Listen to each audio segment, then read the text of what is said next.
Easter dinner was supposed to be simple. Ham, small talk, the same family jokes I'd heard my entire life. Then my brother leaned back in his chair, smirking like he always did. "Not everyone can handle a real career in tech," Nick laughed. "Some people just play startup founder for attention." The table chuckled politely. Even my parents smiled awkwardly instead of saying anything. I stayed quiet, not because his words didn't hurt, because after years of hearing them, I had learned something important. People who constantly underestimate you are usually speaking from comfort, not truth. My name is Aaron Cole, and that dinner changed everything. For years, Nick had been the family success story: corporate job, big salary, luxury car, perfect LinkedIn profile. Meanwhile, I was the risky one, the founder, the dreamer, the sibling everyone assumed would eventually fail. What nobody at that table knew was that my company had just acquired the cybersecurity firm Nick worked for. The paperwork had already been signed.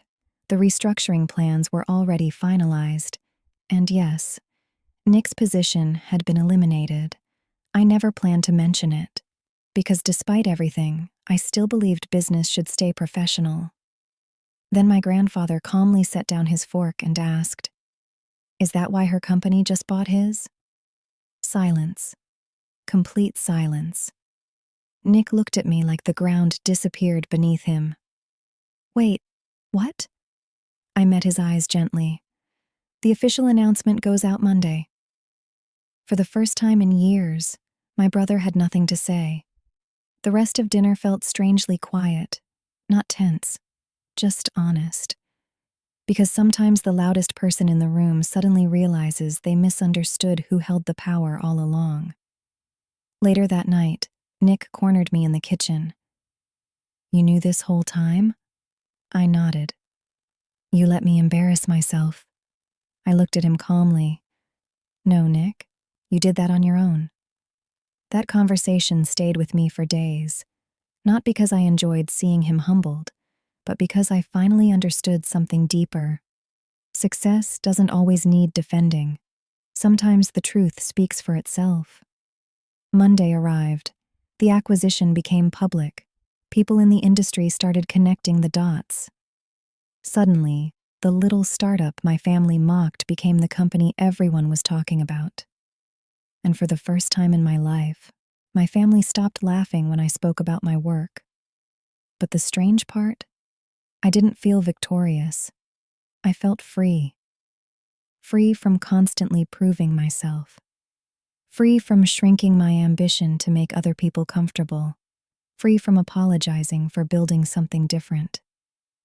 A few weeks later, Nick asked to meet for coffee. He looked exhausted, quieter than I had ever seen him.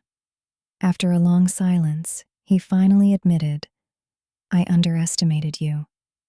And honestly, that mattered more than revenge ever could, because this story was never really about destroying someone else.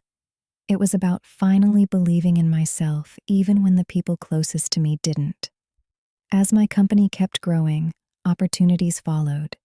Investors called, partnerships expanded, industry events invited me to speak about leadership and innovation.